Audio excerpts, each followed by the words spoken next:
Two people walk into the same space, the same room, the same group of people, yet reality responds to them in completely different ways. One person does not need to assert themselves, does not need to defend, does not need to try to impress, yet no one crosses their boundaries.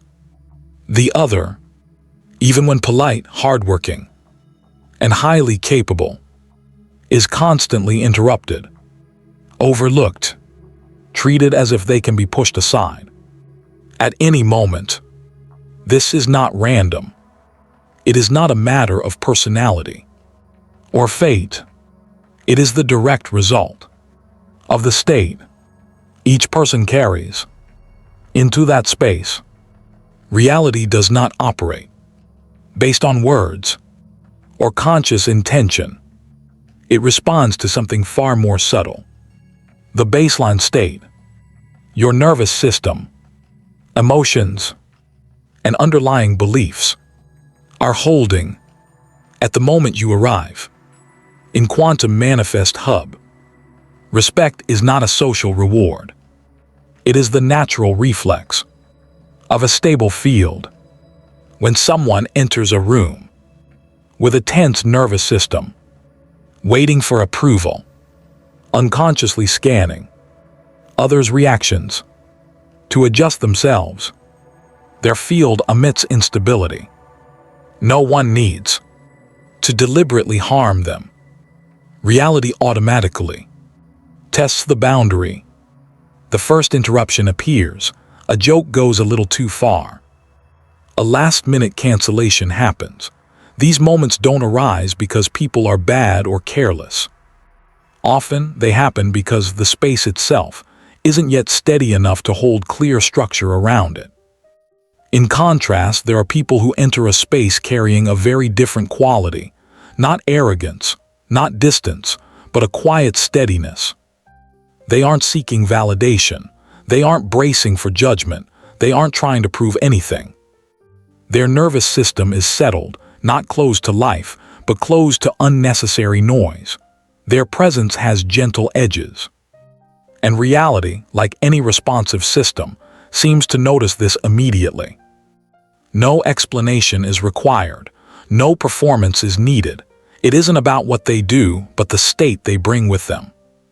Many of us are taught that respect comes from how we speak, from communication skills, from knowing the right way to handle situations. Those things do matter, but mostly at the surface.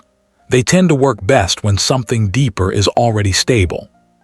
When the inner field is unsettled, applying more technique often highlights the instability rather than resolving it. Reality doesn't only register words. It responds to breath, to posture, to subtle tension, to the effort involved in holding an image together. Trying itself becomes a signal, and that signal often communicates uncertainty more clearly than any sentence could. There's a common belief that people who are respected are strong, firm, even rigid. But if you look closely, you may notice the opposite. Those whose boundaries are rarely crossed are often the least reactive, not because they tolerate more, but because they remain grounded in an observing position. When something misaligned appears, they don't immediately collapse into defense. That brief moment of not being pulled makes a quiet but meaningful difference. When you stay centered, the field remains clear. And when the field is clear, things tend to reorganize on their own. This may help explain why the same words spoken by different people can land so differently. One person speaks softly and is still taken seriously. Another speaks clearly and is overlooked. It isn't volume or vocabulary. It's the level of coherence behind the words. Coherence isn't surface confidence. It's alignment between inner state and outer expression. It's the absence of constant adjustment based on how others react. When you're no longer scanning for acceptance or bracing for rejection, something settles. And that settling is felt. You may have noticed this yourself. A day when you walked into a room with a calmer mind than usual, not because life was perfect, not because you had more control, but simply because you were less preoccupied. And the atmosphere shifted, conversations slowed, interruptions happened less often, boundaries were tested less. That wasn't coincidence. It was a moment of greater internal balance. Most disrespect isn't rooted in malice. It often comes from a natural process of boundary testing. When a field is unclear, it's gently, or sometimes clumsily, tested. When a system feels unstable, pressure is applied to see what holds. This isn't punishment, it's feedback, and understanding this can be quietly empowering. It shifts the question from what's wrong with them to what state am I bringing into this space. The invitation here isn't to change others. It's to notice what you're carrying, to see where your nervous system is exposed, where approval is being sought, where fear of loss or rejection is quietly present. These states don't need to be judged or fixed. They only need to be seen. And when they're seen without identification, they naturally soften. This isn't about becoming cold or distant. In fact, when the field is steady, softness becomes safer. You can listen deeply, care openly, remain present, without that openness being mistaken for fragility. Softness with edges feels very different, and reality seems to respond accordingly.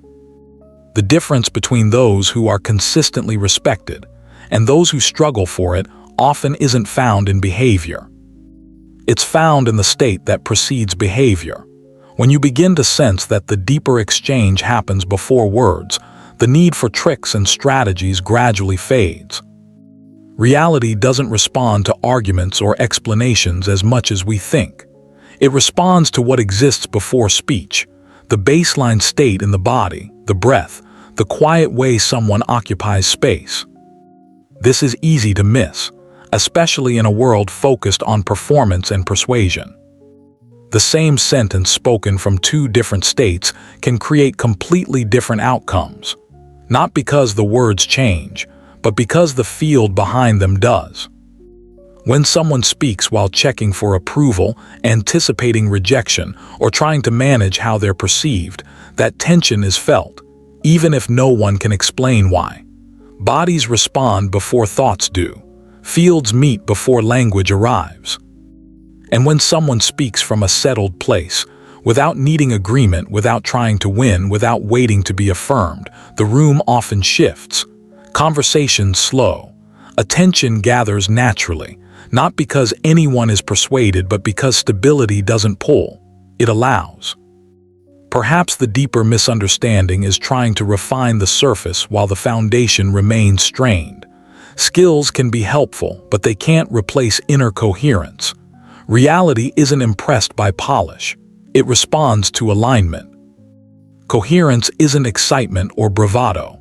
It's the quiet state where you no longer need to monitor yourself through others' eyes, where words aren't asking for permission to exist.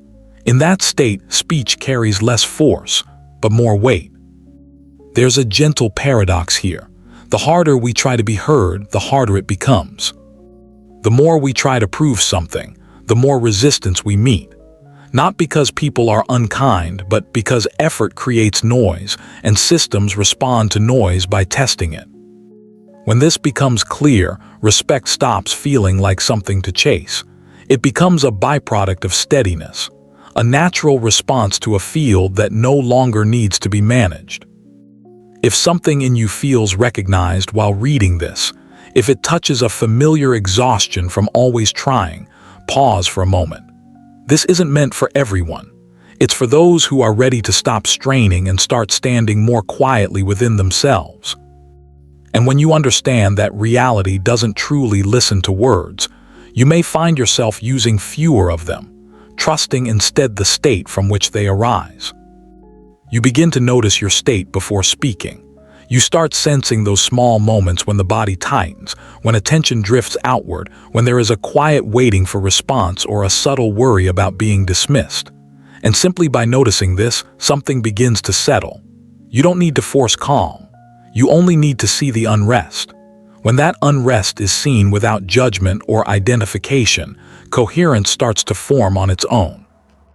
In the next part, we move into a very subtle moment, one that often goes unnoticed. It's the moment where coherence begins to soften, long before anything obvious happens. Not a visible reaction, but an internal one, a slight contraction, a change in breath, a fleeting sense that something feels off. When this moment passes unseen, the observer position quietly fades. This shift doesn't announce itself. It's almost invisible. Not when harsh words are spoken, not when behavior crosses a line, but just before that, when something inside you moves. If that movement isn't noticed, coherence begins to loosen. Not dramatically, just enough for you to step out of the observer position and be drawn into the field itself. The observer position isn't abstract, it's a lived state. You are present in your body, aware of what's happening but not carried by it. You feel what arises without letting it decide your response.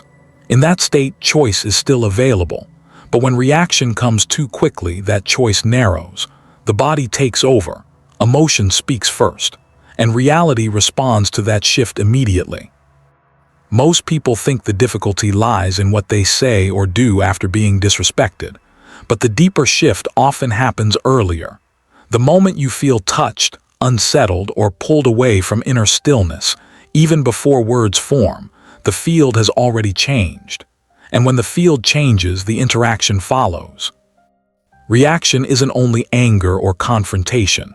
It can be very quiet, a polite laugh, a forced smile, an explanation that feels a bit too long, an attempt to smooth things over.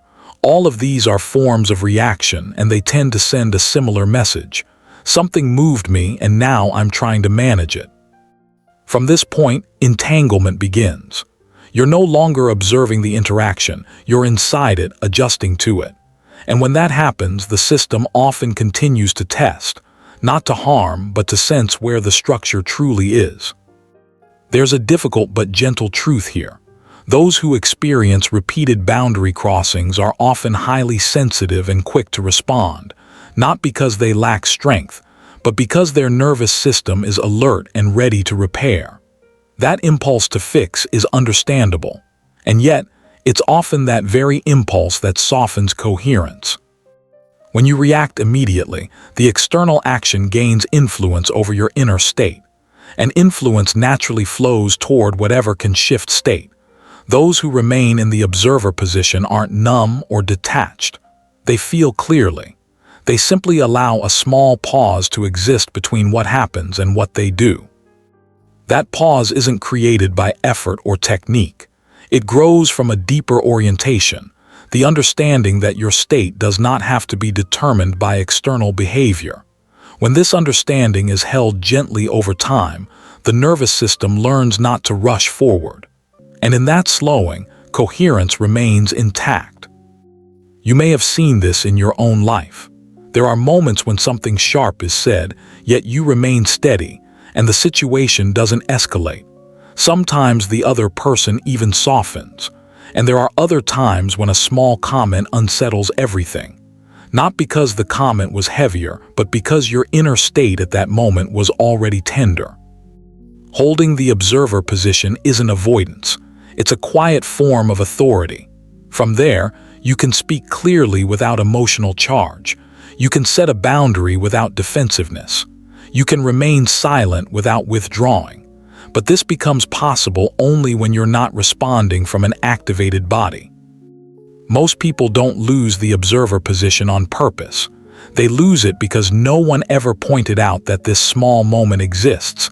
Everything seems to happen too quickly. A stimulus appears. The body reacts. Words follow. Regret comes later. But when you begin to notice that very brief space before reaction, you may find that there is room, at first very small but real, enough to recognize that you don't have to step into the reaction. That recognition alone begins to slow the reflex. When you don't react immediately, you're not doing nothing. You're maintaining position. You're staying outside entanglement. Your field remains clear. And when reality doesn't receive the familiar signal of reaction, it often adjusts. The other person senses something different. No argument, no smoothing, no escalation. Just stillness. That stillness isn't passive, it's precise. This is why, in many situations, not reacting is enough for the momentum to stop. Not because you've won, but because the pattern no longer has something to feed on. Over time, the system learns. There's no need to keep testing. This isn't about becoming distant or closed. It's about returning to a position that was always available to you, the place where you can see what's happening without being carried by it. From there, you don't need to control or defend. You don't need to prove anything. And because of that, you're no longer treated as something that needs to be tested. In the next part, we'll explore another subtle way coherence can soften, not through emotional reaction, but through excessive availability. A form of field leakage that makes value feel limitless. And when something feels limitless, reality doesn't quite know how to meet it with respect. One final clarification matters here. Calm doesn't mean enduring everything.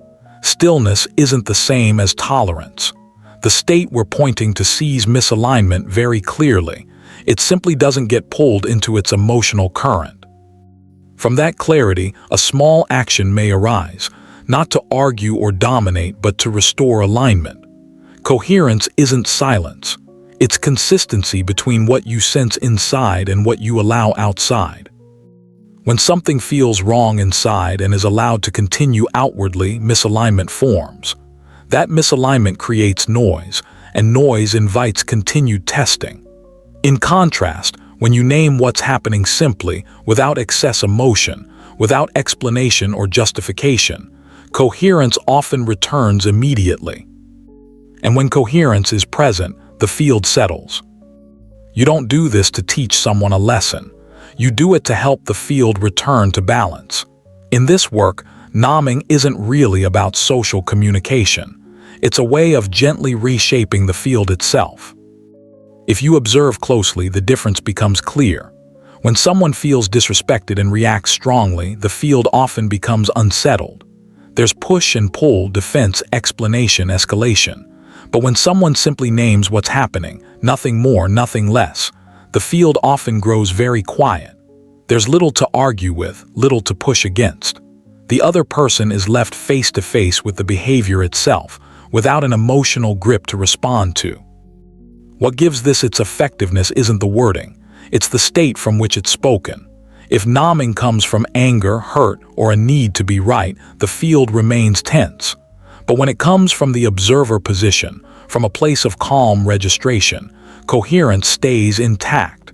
Reality doesn't respond to the sentence. It responds to the steadiness present as the sentence is spoken. Many people hesitate to name things because they fear it will escalate the situation. Yet often, what allows misalignment to continue is a different kind of silence, the kind where something feels off inside but nothing is acknowledged outwardly.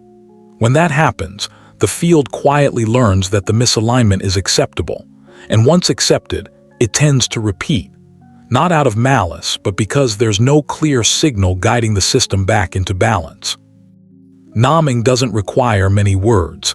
In fact, fewer words usually help. The more we explain, justify, or add context, the easier it is to slip back into reaction. One clear sentence is often enough. No added emotion. No history, no personal story, just what's happening here and now. When you do this, you're not placing yourself above the other person and you're not placing yourself below. You're simply standing level with reality. From that place, things often adjust on their own. There's a subtle point that's easy to miss. Naming isn't meant to force an apology or guarantee change. If you're waiting for a particular response, coherence has already softened. Naming is primarily about restoring order within your own field.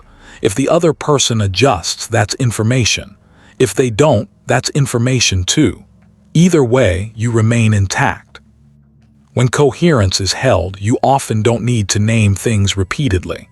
A few clear moments are usually enough. Fields learn quickly. People do as well. When misalignment isn't allowed to linger, the environment naturally adapts. Not out of fear, but because there's nothing unstable to push against. This is different from boundaries held with emotion. Emotional boundaries often need constant reinforcement. Boundaries rooted in coherence tend to hold themselves. When you're calm and clear, there's no need to warn, threaten, or repeat. The field has already communicated what's needed. You may recognize this from your own experience. A moment when you said something simple and true without tension, and the atmosphere shifted. No argument followed. No defense arose. Not because you dominated the situation, but because you stayed with yourself. This matters because many people move between two extremes. Silent endurance on one side, reactive confrontation on the other. Both disturb coherence in different ways, one by absorbing misalignment, the other by being pulled into conflict. The middle path is calm, numbing, nothing added, nothing taken away. Here, strength doesn't come from speaking louder or asserting harder. It comes from speaking from a place that doesn't need to speak at all. When you don't need to prove you're hurt or convince someone something is wrong. When you simply acknowledge what is, the field is already clear. And clarity tends to create order, not conflict. If you're noticing that many times in your life you stayed silent not because you were at peace, but because you were afraid, let this be an invitation rather than a judgment. An invitation to try a different approach. Not firmer, but clearer. Not more forceful, but more aligned. When inside and outside meet, coherence emerges. And when coherence is present, boundaries don't need defending. They simply exist. In the next part, we'll look at another common way coherence fades, not through conflict, but through excessive giving. A form of openness without edges, where time and energy begin to feel unlimited. And when something appears unlimited, reality doesn't quite know how to meet it with respect. This loss of coherence is easy to miss because it often wears the face of kindness, responsibility, or reliability. It creates little conflict and no immediate pain, but over time it quietly erodes value. Time isn't only something measured by clocks, it's also part of the field. It carries signals about structure, rhythm, and worth. When your time is always open, always available, always accessible, the field sends a message, not necessarily that you are generous, but that there are no clear edges to respond to. Many people believe respect grows from giving more. They respond immediately. They remain flexible. They say yes whenever possible. At first, this can feel connecting, but slowly a shift occurs. Requests turn into assumptions. Appreciation turns into expectation. Not because people intend harm, but because the field has learned that your time has no shape. In any system, what lacks structure can't be valued clearly. A resource without limits is difficult to respect. A flow without rhythm can't be regulated. Human relationships follow the same principle. When your time field isn't defined, reality has little information to work with, and so it responds accordingly.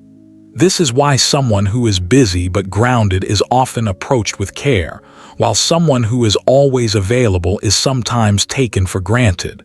The difference isn't effort, it's structure.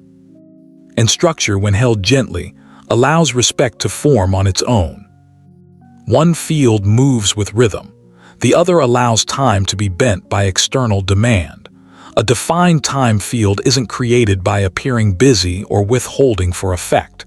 It isn't a strategy. It naturally forms when you live in your own rhythm. That rhythm is present when you don't abandon your inner state in response to every external signal. When every request doesn't automatically carry the same weight as your inner life. When you can say, "I'll respond later," and let that be enough. Often guilt appears at this point, and guilt is a helpful signal. It usually shows where the time field has been porous, where access has been given without clear boundaries. When delaying a response feels wrong, it often means you've become accustomed to being immediately available, and that pattern quietly teaches reality not to wait. Here, delay isn't avoidance or neglect. It's a natural feature of systems with rhythm.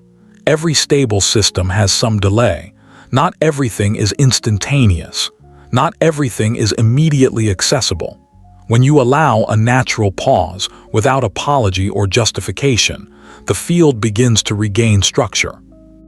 Many people worry that slowing their response will lead to distance or loss, yet often the opposite happens. When you're always immediately available, the field suggests there's little else happening. Over time, interest softens, respect fades. When availability becomes endless, it stops being meaningful. Being less available doesn't mean withdrawing. It means filtering. And what remains after filtering is often quieter, clearer, and more intentional. There's an important distinction here. Availability is opening yourself to every external signal. Presence is being rooted in what's happening within you. When you live from presence, you can't be endlessly available, and you don't need to be. Reality adjusts naturally to that difference. You may notice this shift in familiar relationships. When you stop replying instantly, others begin to ask instead of assume. When you don't say yes immediately, others begin to consider. When you say, "Let me check," your time is treated with more care. Not because you changed who you are, but because your time gained shape. This isn't about being more important than others. It's about whether you're present in your own life. When external demands always come first, the field signals that your inner life holds little priority. Reality responds honestly to that signal. The time field is closely linked to how words and choices are received. When you're always interruptible, your words are easily interrupted. When plans are always flexible, decisions feel less solid. Not because of weakness, but because the field lacks definition. Definition doesn't come from saying no more often. It comes from having a rhythm you actually live by. Rhythm can't be manufactured. It emerges when you listen to yourself. When you do, responses naturally slow where slowing is needed. Commitments form more carefully. Explanations become unnecessary. The field speaks on your behalf. At first, some discomfort may arise. Not because something is wrong, but because access has changed. Any shift in structure creates a moment of resistance. If coherence is held, that resistance usually passes. Relationships that can't adjust often loosen on their own. This isn't loss, it's reorganization. This isn't an invitation to close yourself off. It's an invitation to look honestly at how you use your time, not to control it, but to inhabit it. To notice whether you're living in your own rhythm or constantly bending to others. When the time field settles, many things recalibrate without effort. Fewer reminders, less explaining, more ease. In the next part, we'll move into a deeper layer, one where silence is often mistaken for safety. A place where saying nothing no longer preserves stillness, but quietly grants permission. It's there that many situations begin to drift from the order they might have held. There's a very thin line between stillness and disappearance. Many people assume that remaining quiet, not reacting, or saying nothing automatically means they are grounded. But not all silence comes from coherence. There's another kind of silence, subtle and common, that slowly softens the field. It arises from not wanting to disturb, not wanting to create discomfort, not wanting to disrupt the image of being easy or agreeable. Silence isn't neutral. The field is always communicating something. When misalignment appears and you remain quiet while knowing inside that something isn't right, that silence begins to act as permission. Reality reads it precisely. The difference between grounded stillness and synchronized silence lies in a small but important detail. Stillness is present when your inner and outer states remain aligned. You see what's happening. You're not pulled into emotion, and your state remains steady. Synchronized silence happens when the inner state has already shifted, but the outer response stays quiet. The field splits, and that split creates noise. And it's from that noise that further testing often begins. Noise doesn't need to be loud to have an effect. Even a very small disturbance, repeated over time, can slowly soften structure. When you repeatedly stay silent in the face of small boundary crossings, reality begins to learn that the boundary isn't fully held. Not because you didn't speak, but because the field itself wasn't clear enough to support it. And when a boundary isn't held by state, words spoken later tend to feel heavy and less effective. There's a truth here that can be uncomfortable to see. Many people take pride in being patient, forgiving, and unbothered, and often those qualities are genuine. But sometimes beneath that patience there is a quiet contraction. Each time something misaligned is allowed to pass, a little weight is lost. This doesn't register immediately, and no one may notice it consciously, but the field does, and the field remembers. You can see this pattern in relationships that unfold over time. It might begin with a joke that goes a little too far, a late arrival without notice, a decision changed without checking in. You stay silent, not because you feel settled, but because you don't want to create discomfort. Inside, though, something doesn't sit quite right. The next time, the level increases. You stay silent again, having learned to adjust yourself to keep things smooth. Gradually, without anyone intending harm, you're no longer treated as a reference point. You become someone whose position can be shifted without much notice. This doesn't happen because others mean to disrespect you. It happens because the field has learned that you will absorb misalignment rather than return it to balance. In any system, the part that absorbs the most distortion tends to change first. Human systems are no different. True stillness doesn't make you smaller, it makes you clearer. When coherence is present, very few words are needed. And when words are needed, they can be simple, calm, and precise, without emotion, without history, without defense. Just the truth of the moment. That clarity helps prevent the field from drifting. Synchronized silence is something else. It often carries a quiet hope that others will understand on their own. But reality doesn't operate on hope. It responds to signals. And silence, when you're not at ease inside, sends a clear signal that others' comfort is being placed above your own alignment. Speaking isn't always necessary, but when you do speak, it matters where you're speaking from. From the observer position, words don't push or pull. They don't need to convince or protect. They simply restore order. And once that's done, you return to stillness, without tracking reactions, without monitoring outcomes. The field takes care of the rest. Timing also plays a role. Speaking at the right moment doesn't mean waiting until frustration has built up. That's already delayed reaction. Speaking at the right moment means numbing misalignment while coherence is still intact. When you wait too long, words carry accumulated history, and history has weight. It pulls you out of the present. Reality responds best to what is happening now, not to what has been stored up. Many people think holding stillness means doing nothing, but true stillness is active. It requires presence. It requires being in the body. It requires noticing when you begin to drift and choosing not to follow that drift. No judgment, no fixing, just not synchronizing with what feels off. When you start to see the difference between these two kinds of silence, things become clearer. You understand why there are moments when you say nothing and remain respected, and other moments when you say nothing and everything slowly slides away. The difference isn't in the silence itself. It's in the coherence behind it. This matters because it helps you step out of the role of always being agreeable. Being agreeable isn't wrong, but being agreeable at the cost of inner alignment comes with a price, and that price is rarely paid all at once. It's paid gradually, through being consulted less, referenced less, and naturally respected less. When coherence is present, you don't need to become difficult. You don't need to project strength or control others. You only need to not let misalignment exist in your field without being seen. Often, simply seeing it clearly, without fear or avoidance, is enough for reality to adjust. In the next part, we move into a very subtle layer where many people believe they are protecting their value by explaining and proving. Yet it's often there that a quiet loop of lack begins to form. A loop where the more you assert yourself, the more you feel required to assert again. This loop rarely starts with obvious disrespect.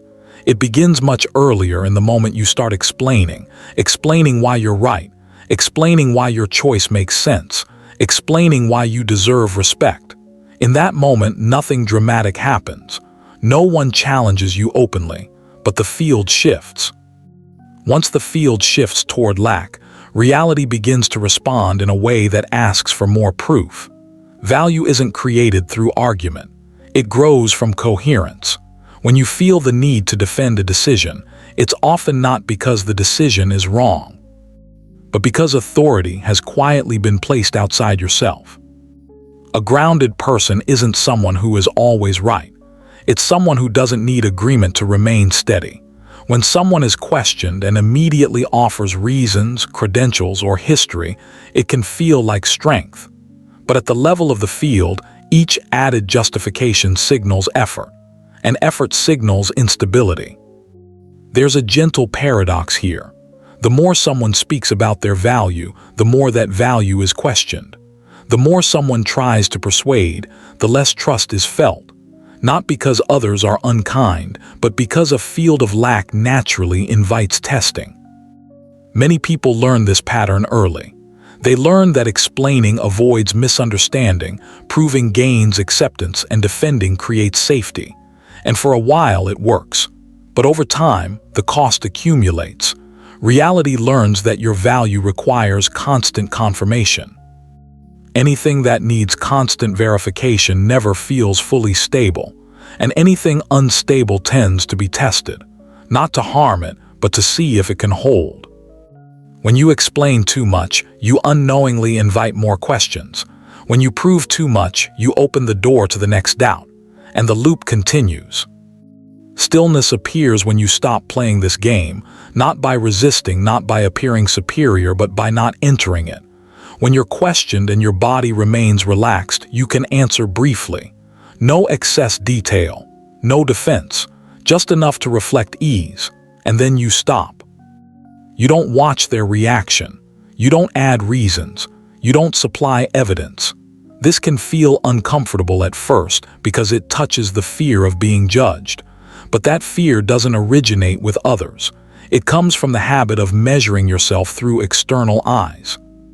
When you stop explaining and stop proving, there may be a brief moment of unease. If you stay with that moment, coherence begins to form. And when coherence forms, reality responds differently. Often, there are no further questions, not because anyone was convinced, but because there's nothing left to pull on. Stopping proof doesn't mean never explaining. It means you no longer explain in order to be accepted. When explanation comes from groundedness, it carries information, not need, and reality knows the difference. Informational speech doesn't create loops, it simply shares what is. Pleading speech, on the other hand, almost always introduces new conditions. In many environments, especially work and family, those who constantly explain are often given more tasks, have their decisions revisited, or are asked to stretch further. Not because they lack strength, but because their field signals a willingness to adjust in order to be accepted. And wherever that willingness is felt, demands tend to grow. When you stop proving, you don't become rigid, you become clearer. And clarity doesn't need guarding. It stands quietly on its own. Others may not agree, but they sense there's nothing unstable to press against. That sensing is a deeper form of respect, one that doesn't require affirmation.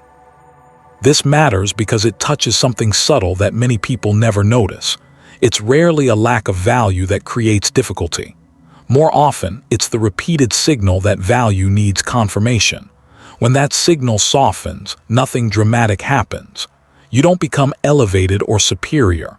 You simply return to a more original state where value doesn't need to be spoken aloud.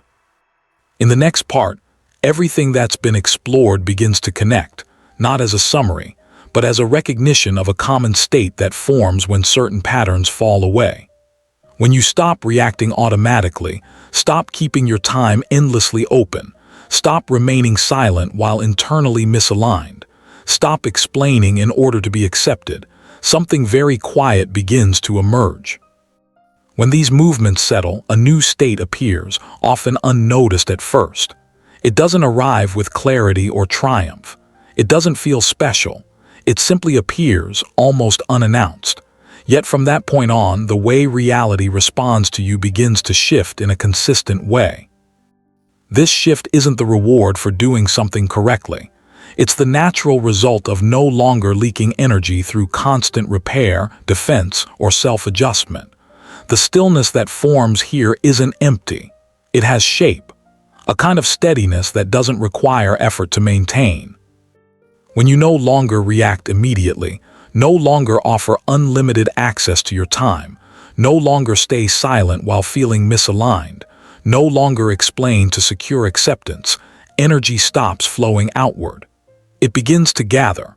And when energy gathers gently over time, the field naturally develops edges. These edges aren't closure, they're structure. And a structured field doesn't need defense because it isn't easily distorted. Reality doesn't test such a field, not out of respect or intention, but because there's no advantage in doing so. There's no reaction to provoke, no noise to learn from. And when there's no noise, attention naturally moves elsewhere. Many people think boundaries are something you must demonstrate, but at a deeper level, boundaries aren't shown, they're felt. When your field has edges, others sense where friction would arise. No warning is needed. No attitude is required. Only state. There's a simple sign that this state is forming. You stop tracking how you're being treated, not from indifference, but because the question no longer occupies space. You enter interactions without expecting respect and without fearing dismissal. And because neither is present, you emit no signal that needs to be managed. Reality responds differently to someone who doesn't need an outcome. When there's no need, there's no pull. When there's no pull, there's no opposing force. Interaction becomes smoother, quieter. People slow down around you. They listen more carefully. They choose words more thoughtfully, not because you ask them to, but because your field doesn't support haste or intrusion. This steadiness also changes how you move through relationships. You no longer feel compelled to preserve harmony by adjusting yourself. You also don't need tension to hold your place. You're simply present, clear, full, not lacking. And when there's no lack, there's nothing to compensate for, nothing to prove, nothing to protect. One point is important to hold lightly. This state isn't something you achieve. If you try to hold it, it fades. If you monitor it, it tightens. If you believe you've arrived, it turns into an image that needs guarding. That's why people sometimes absorb these ideas and unconsciously build a refined identity. The one who doesn't react, doesn't explain, stays calm. And the moment that identity forms, softness gives way to rigidity. The field hardens. Reality resumes its quiet testing. True stillness doesn't recognize itself. It doesn't check whether it's calm. It doesn't measure coherence. It simply exists. When misalignment appears, it's seen. When nothing is misaligned, nothing is searched for. This lack of searching keeps the field open while still allowing edges to remain. From here, action arises naturally. Sometimes you speak. Sometimes you don't. Sometimes you set a boundary. Sometimes you step away. But no action carries tension. None requires justification. Nothing needs to be remembered or defended. Things happen at the right moment because there's no one orchestrating them. This is very different from living by rules. Rules require effort, someone to remember, evaluate, apply. State doesn't. It operates on its own when it isn't interfered with. And because there's no interference, it creates no extra noise. A quiet sign that you're touching this level is a sense of lightness. Not excitement or relief, just lightness. As if you no longer need to carry a story about who you are in that space. You don't seek validation. You don't defend. You don't avoid. And because you don't need to, you create no waves. Reality naturally prioritizes places where waves aren't being made. Not because they matter more, but because they're stable. Systems rely on stability to hold themselves together. When you become such a point, you don't need attention, but you are taken into account. This doesn't conclude the journey. It simply places you where the next movement can unfold without expectation.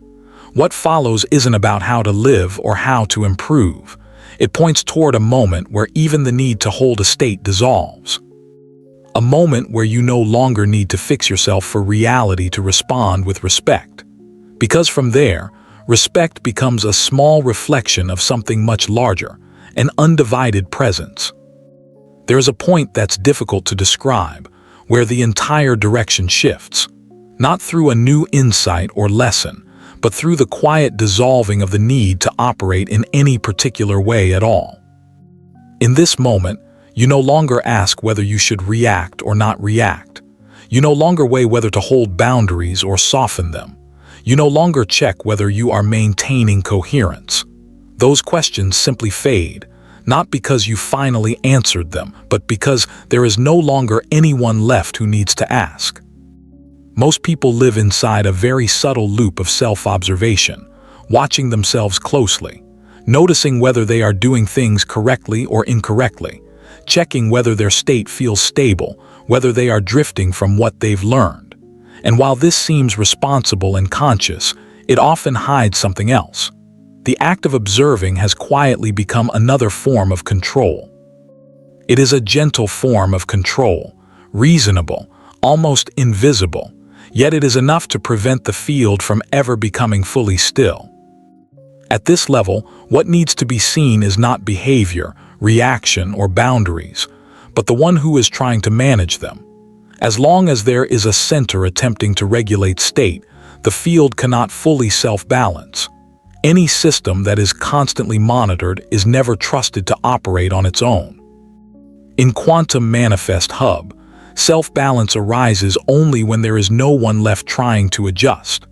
Not because responsibility disappears, but because adjustment itself is recognized as the final layer of noise.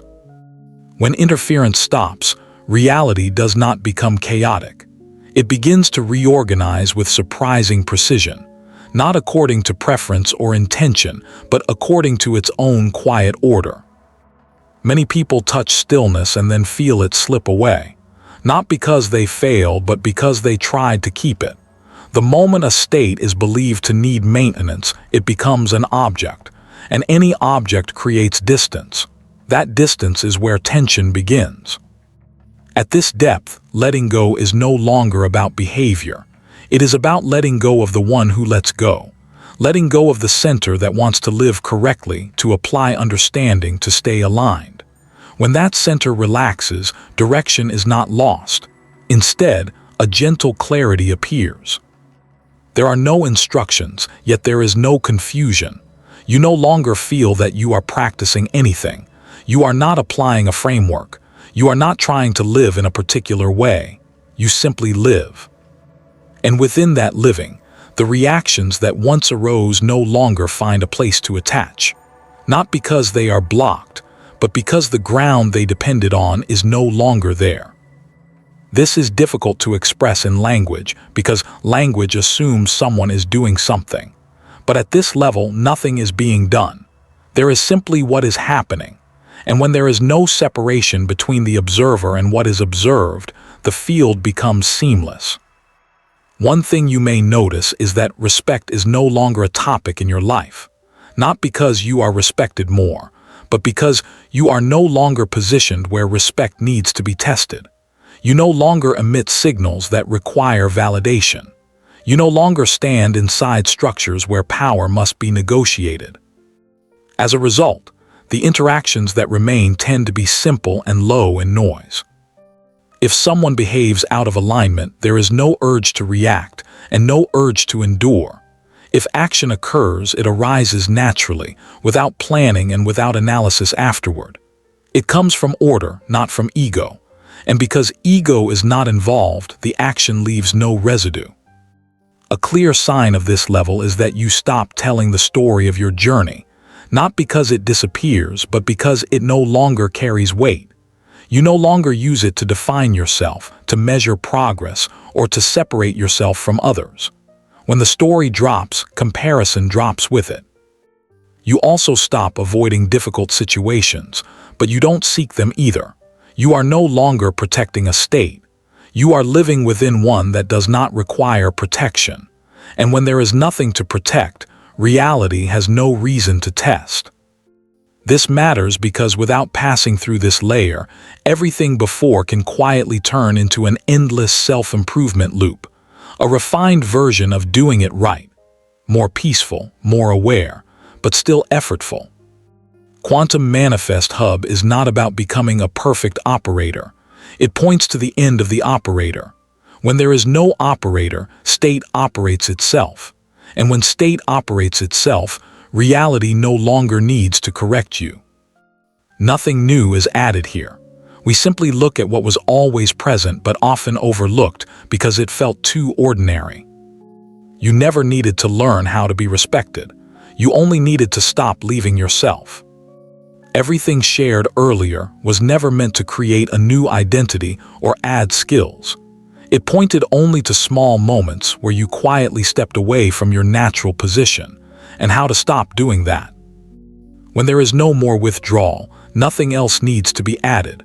Reality does not need instruction. It only responds when signals no longer ask for correction. At this layer, even ideas like stillness, coherence, and the observer fall away. They were signposts. Once you arrive, the signs are no longer necessary. You see that stillness is not something you create. It appears naturally when no one is trying to adjust, hold, or become. And when no one is trying to become, presence feels whole in a very ordinary way. This presence has no image. It does not feel special. It does not feel like an achievement.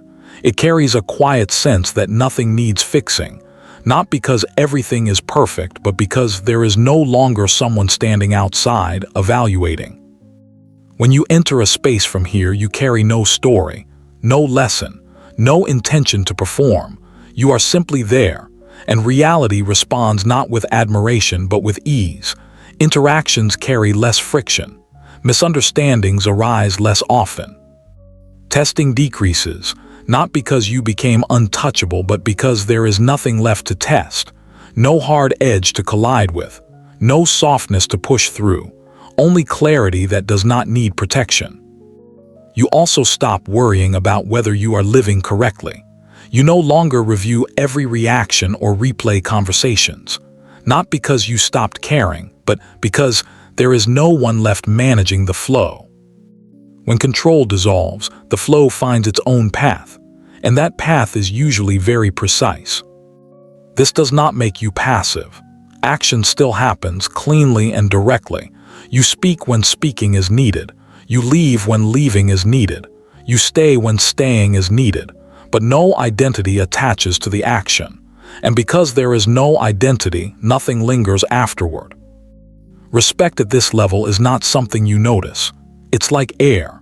You don't think about it, but its absence would be obvious. And the paradox is that it is rarely absent, not because people change, but because you are no longer in spaces where it must be negotiated. You may also notice that meaningless conversations no longer hold you, not out of superiority, but because they simply lose pull. You stop trying to fix others, not from indifference, but because you no longer see yourself as the center responsible for repair. When that center dissolves, relationships reorganize quietly or fall away without drama. At this point, the question is no longer how to live. The question itself dissolves. You stop searching for the right state or avoiding the wrong one. You no longer use quantum or any system to operate yourself. What remains is a calm flexibility, not tense, not loose, just enough. How do you know you are here? When you no longer need to know. When you no longer name the experience, when you no longer seek confirmation, when the story of transformation no longer needs to be told to stay balanced. This doesn't end the journey, it ends the need for one. From here, there is nothing to apply and nothing to fix. The earlier parts were never a process, only temporary pointers showing where natural presence was being interrupted. Once seen, the pointers fall away. Presence does not need practice, it only needs obstruction to stop. When reaction, unconditional availability, silent misalignment, proving, and state management soften and dissolve, you do not become empty. You become whole without effort.